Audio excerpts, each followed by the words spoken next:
I'm the Angry Raccoon. Well, I'm not a real raccoon, but an animated one, and this is my impression series where I give my first impressions on any given subject that gets me interested. In this impressions, I'll be talking about Wabbit, a Looney Tunes production. Developed by Eric Kushka that premiered in early October/late December for Cartoon Network and Boomerang. And this is the latest adaptation of the Looney Tunes. And who the hell are the Looney Tunes is something I only expect to hear from kids under 6 and those who know nothing or have no interest in animation.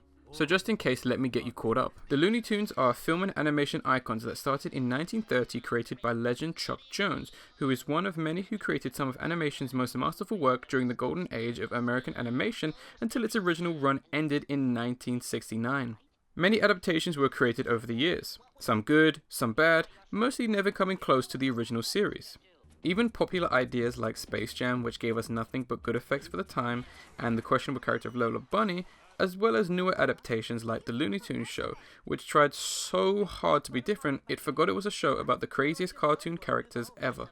Quick history lesson finished, let's talk about Wabbit already.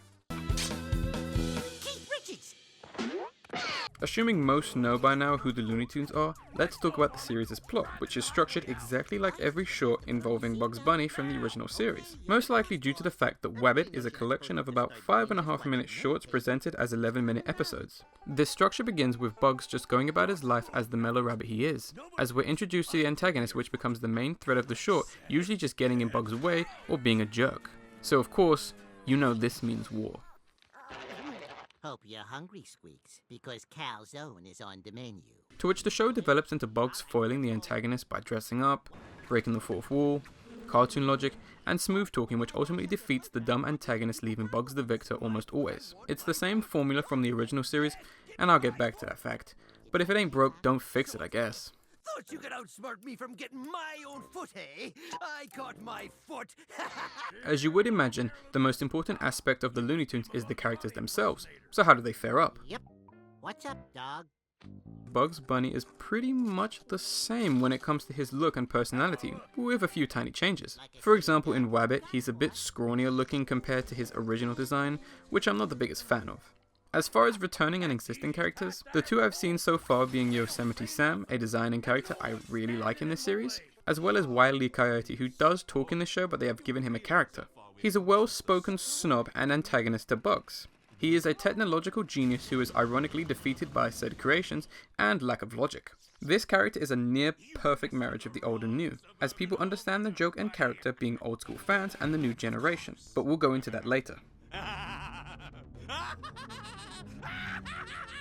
There are brand new characters exclusive to this series worth mentioning, like Bigfoot, a character I can't stand, and as soon as I see him in a short I find myself sighing in annoyance.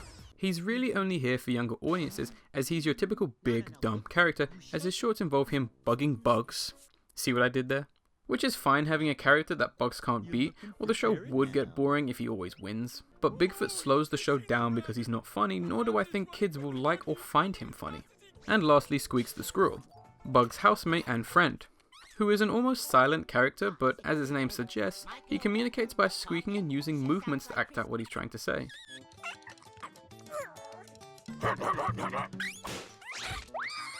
Hold on there, nuts for brains. Now I love this character because he reminds me of Courage the Cowardly Dog, as I hope they go as crazy as Courage with Squeaks, because he's not loud nor annoying.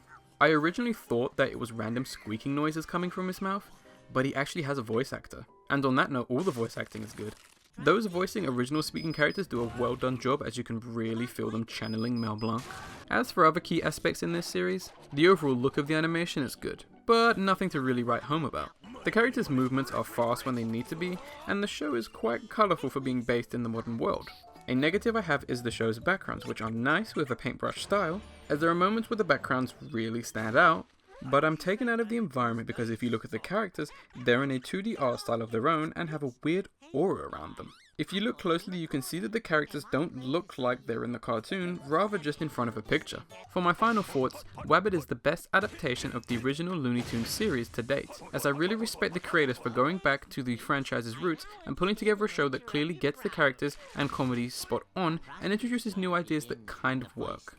But at the same time, the show is too good of a homage. I see the love in making sure it feels right from the slapstick to the referential lines. But taking this and everything else I've said into account, the show feels unoriginal because of this fact. It tries so hard to please the older fans that newer audiences are not getting more of these original ideas. For example, the modernization of the characters really fits and works. Their world is not really the same as ours. The Looney Tunes are allowed to be wacky cartoons. It just takes place in current times. Once again, using Wile E. Coyote as an example, or this setup where Yosemite Sam tries to rob a bank. Alright, everyone, this here's a stick-up. Get your hands in the air where I can see 'em. This cartoon is for older fans like me and younger kids, to which I would say it's a really good show for kids to watch as it captures the gold of the original well. So it's a good show for them. And for fans like myself, I would recommend checking it out. I think it's good, no more no less. I do enjoy watching it even with its flaws as there's a charm to it. And if what I've said sounds like your cup of tea, you're sure to enjoy it. I wish I got paid for being a stinker. Wait a minute, I guess I just did.